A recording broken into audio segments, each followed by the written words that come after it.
अस्सलाम वालेकुम व्यूअर्स, एक बार फिर सातवीं जमात की मैथमेटिक्स क्लास में आपका खैर मकदम है। तो आज की क्लास में हम डेसिमल्स के बारे में कुछ मज़ीद जानकारी हासिल करने की कोशिश करेंगे। आपने पिछले क्लास में डेसिमल्स के बारे में थोड़ी सी जानकारी हासिल पहले ही की हुई है। उसी को आगे बढ़ाते हुए हम आज देखेंगे कि मल्टीप्लिकेशन ऑफ डेसिमल्स कैसे करते हैं। लेकिन आगे बढ़ने से पहले हम देखेंगे कि हम कैसे किसी भी फ्रैक्शन को डेसिमल फॉर्म में ला सकते हैं। फॉर एग्ज़ाम्पल हमारे पास फ्रैक्शन है 1/2, इसको हम कैसे डेसिमल फॉर्म में ला सकते हैं। हमें 1 को 2 से डिवाइड करना पड़ेगा। जैसे यहाँ देखते हैं हम 1 को 2 से डिवाइड करते हैं। अब चूँकि 1 2 से छोटा है इसलिए हम 0 से करेंगे। 2 0s are 0, 1 फिर वापस आएगा। अब क्या करते हैं हम यहाँ पर डेसिमल लगाते हैं और फिर हम जितने ज़ीरो यहाँ नीचे चाहें वहाँ ला सकते हैं। 1 0 लगाएंगे यहाँ तो 10 बन जाएगा ये। फिर हम 2 5s are 10 करेंगे तो अब नीचे कुछ नहीं बचा है, इसलिए हम इसका डेसिमल फॉर्म क्या बनाएंगे, बोलेंगे 0.5। इस तरह से 1/2 का डेसिमल फॉर्म जब हम लेते हैं तो 0.5। एक और एग्जांपल लेते हैं यहाँ पर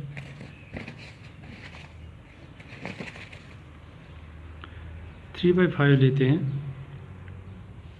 एक और फ्रैक्शन है हमारे पास 3/5। इसका ज़रा हम डेसिमल फॉर्म निकालने की कोशिश करते हैं। यहाँ 3 को 5 से डिवाइड करते हैं। फिर ये 3 5 से छोटा है इसलिए पहले 0 से करेंगे। 5 0s are 0 तो 3 फिर वापस आएगा।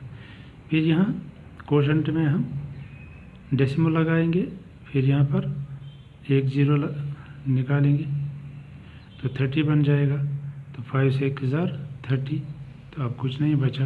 इस तरह से डेसिमल फॉर्म क्या है इसका 0.6 को 3/5 का डेसिमल फॉर्म 0.6 है। एक और एग्जांपल लेते हैं 9/4। इसको हम डेसिमल में कैसे चेंज करेंगे। 9 को 4 से डिवाइड करेंगे। यहाँ देखते हैं 9 को 4 से डिवाइड करेंगे।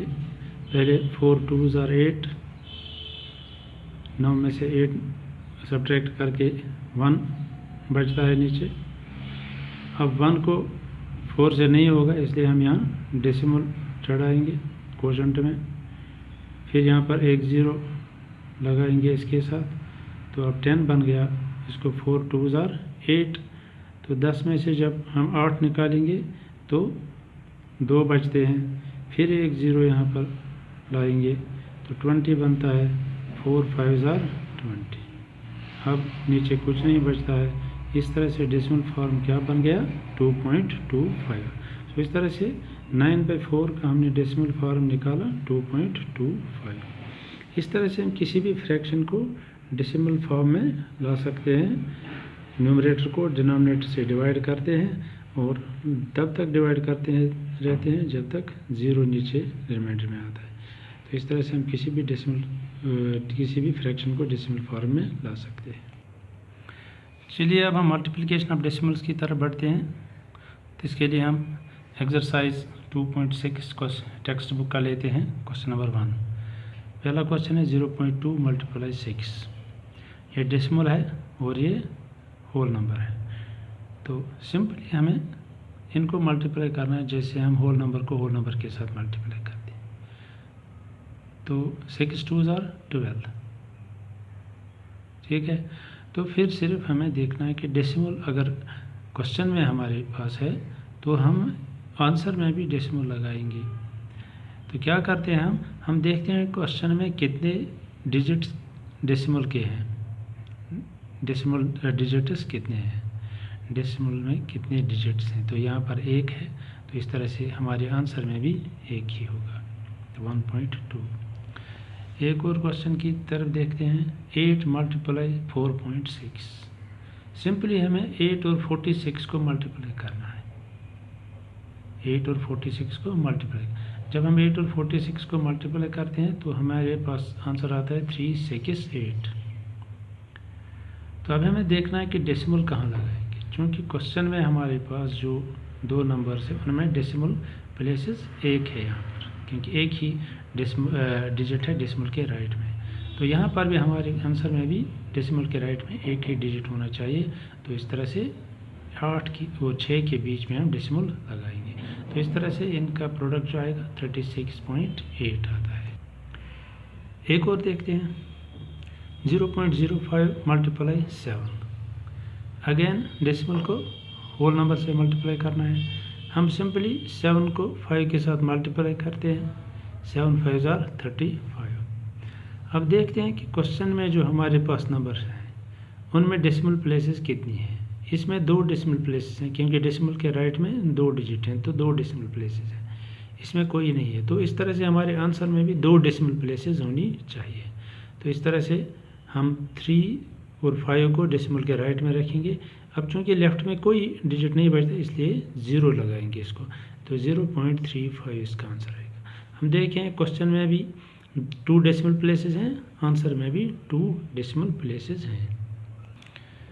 अब क्वेश्चन नंबर 2 देखते हैं, find the area of a rectangle whose length is 5.7 centimetres and breadth is 3 centimetres. तो एक रेक्टेंगल है, जैसे हम देखते हैं, रेक्टेंगल है, लेंथ है 5.7 सेंटीमीटर्स और ब्रेडथ है 3 सेंटीमीटर। इनका इस रेक्टेंगल का हमें एरिया बताना है।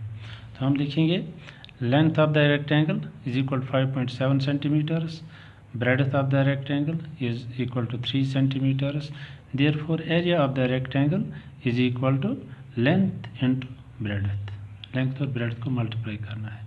अब लेंथ चूँकि हमारे पास 5.7 सेंटीमीटर है और ब्रेडथ 3 सेंटीमीटर है, लेंथ और ब्रेडथ को हम मल्टीप्लाई करते हैं। इस तरह से हमें 5.7 को 3 से मल्टीप्लाई करना है। तो जब हम 3 से मल्टीप्लाई करते हैं 5.7 को, पहले 3 को 7 से, 3 7 are 21, 2 कैरी आता है, 3 5 are 15 और कैरी के 2 17। तो इस तरह से 171। अब हम देखते हैं कि यहाँ कोई डेसिमल प्लेस नहीं है, डेसिमल के राइट में कुछ नहीं है, यहाँ पर डेसिमल के राइट में एक डिजिट है। तो इस तरह से हमारे आंसर में भी डेसिमल के राइट में एक डिजिट होना चाहिए। इस तरह से हम 171 को कहाँ पर डेसिमल लगाएंगे, यहाँ पर, ताकि डेसिमल के राइट में सिर्फ एक डिजिट रहना चाहिए। तो 17.1 सेंटीमीटर स्क्वायर, क्योंकि एरिया है ये स्क्वायर में होगा। तो इस तरह से 17.1 centimetre square will be the area of the rectangle. इसी क्वेश्चन नंबर 2 का एक और पार्ट है, find the area of a square whose side is 12.5 centimetre.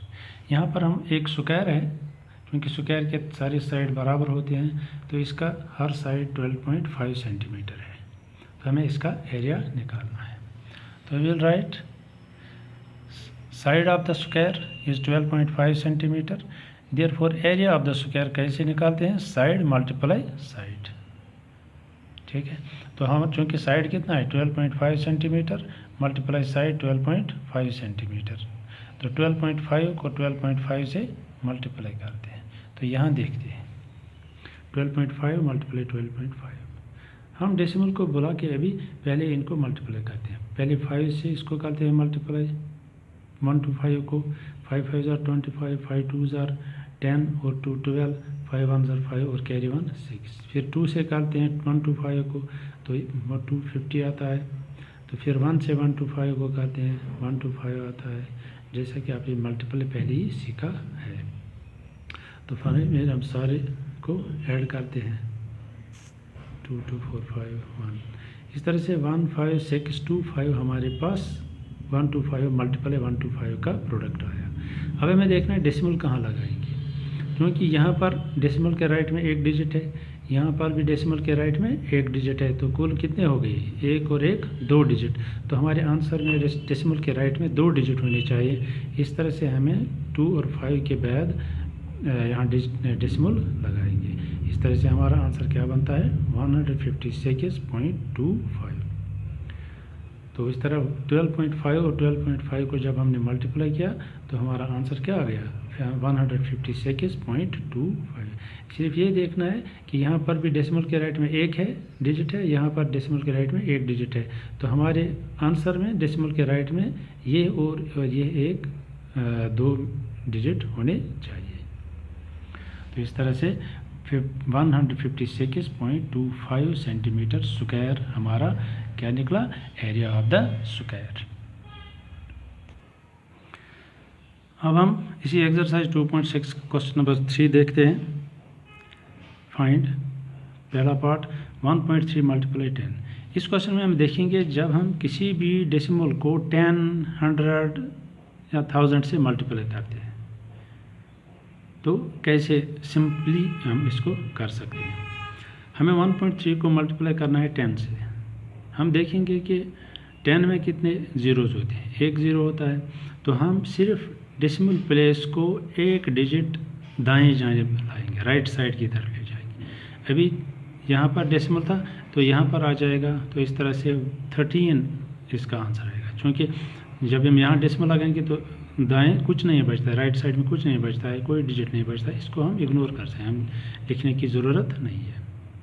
तो जब हम 10 से मल्टीप्लाई करेंगे किसी डेसिमल को, सिर्फ डेसिमल जो है डेसिमल पॉइंट, उसको सिर्फ एक डिजिट राइट साइड में की तरफ मूव करना है।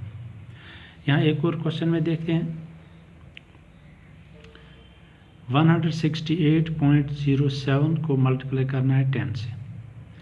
जैसे कि अभी हमने बताया कि जब हम 10 से मल्टीप्लाई करते हैं सिर्फ हम डेसिमल प्लेस को, डेसिमल पॉइंट को हम एक डिजिट राइट साइड में मूव करते हैं। तो ये भी यहाँ पर है 8 और 0 के बीच में, तो ये एक डिजिट जब मूव हो जाएगा तो यहाँ 7 और 0 के बीच में आ जाएगा। तो इस तरह से हमारा आंसर क्या आएगा 1680.7, जैसा हमने यहाँ देखा है। तो आप याद रखिए जब हम 10 से किसी भी डेसिमल को मल्टीप्लाई करते हैं सिर्फ डेसिमल प्लेस को एक डिजिट राइट साइड की तरफ मूव कराना है। चलिए अब देखते हैं जब हम 100 से किसी डेसिमल को मल्टीप्लाई करते हैं। 3.62 को मल्टीप्लाई करना है 100 से। चूँकि 100 में कितने ज़ीरोज़ हैं, 2 ज़ीरोज़ हैं। इस तरह से 2 डिजिट डेसिमल राइट को मूव हो जाएगा। अभी यहाँ पर है 3 और 6 के बीच में, इसको 2 डिजिट राइट साइड में मूव करना है तो 1 और 2 यहाँ तक ही आ जाएगा, क्योंकि फिर राइट साइड में कोई भी डिजिट नहीं बचता है इसमें। तो इस तरह से हम लिखेंगे 362। पहले 3 और 6 के बीच में डेसिमल था, अब चूँकि 100 से मल्टीप्लाई, 100 में 2 ज़ीरोज़ हैं, इसलिए 2 डिजिट्स डेसिमल कहाँ जाएगा, राइट साइड में। तो यहाँ आ जाएगा एंड पर लिखने की ज़रूरत नहीं है। एक और पार्ट देखते हैं 100 से जब मल्टीप्लाई करते हैं 31.1 मल्टीप्लाई 100। फिर यहाँ पर हमें डेसिमल को 100 से मल्टीप्लाई करना है, इसलिए कितने डिजिट मूव हो जाएगा डेसिमल राइट साइड को, 2 डिजिट। अब हम देखते हैं कि इस डेसिमल में डेसिमल प्लेसेस सिर्फ एक ही है, डेसिमल के राइट में सिर्फ एक डिजिट है। तो लेकिन हमें यहाँ 2 ज़ीरोज़ हैं, इसलिए 2 डिजिट मूव कराना है, तो इसलिए एक डिजिट हमें कम पड़ रहा है। उस एक डिजिट के बदले हम 0 लगाते हैं। हमें तो 2 डिजिट मूव कराना ही कराना है, लेकिन अगर हमें कोई डिजिट कम पड़ता है तो उसके बदले हम 0 लगाते हैं। तो एक डिजिट तो हमारा है यहाँ पर राइट साइड में, तो हम एक डिजिट के बदले में 0 लगे। इस तरह से हमें जब हम इसको मल्टीप्लाई करेंगे तो क्या आएगा 3110। इस तरह से हमने सीखा कि हम 10, 100 इसी तरह से 1000 से जब हम किसी भी डेसिमल को मल्टीप्लाई करते हैं तो जितने ज़ीरोज़ 1 के साथ होंगे उतने डिजिट डेसिमल राइट साइड की तरफ मूव हो जाएगा। तो इस तरह से हमने मल्टीप्लिकेशन ऑफ डेसिमल्स के बारे में आज थोड़ी सी जानकारी हासिल की। तो इसको आगे बढ़ाइए आप, बाकी जितने पार्ट्स हैं इसको प्रैक्टिस करिए। तो जहाँ भी कोई दिक्कत आ जाएगी आप हेल्प के लिए मुझसे रब्ता कर सकते हैं। तब तक के लिए आप घर में रहिए, सुरक्षा रहिए, महफूज रहिए और पढ़ाई लिखाई का काम तन मन से जारी रखिए। बाकी वस्सलाम, थैंक यू फॉर वॉचिंग।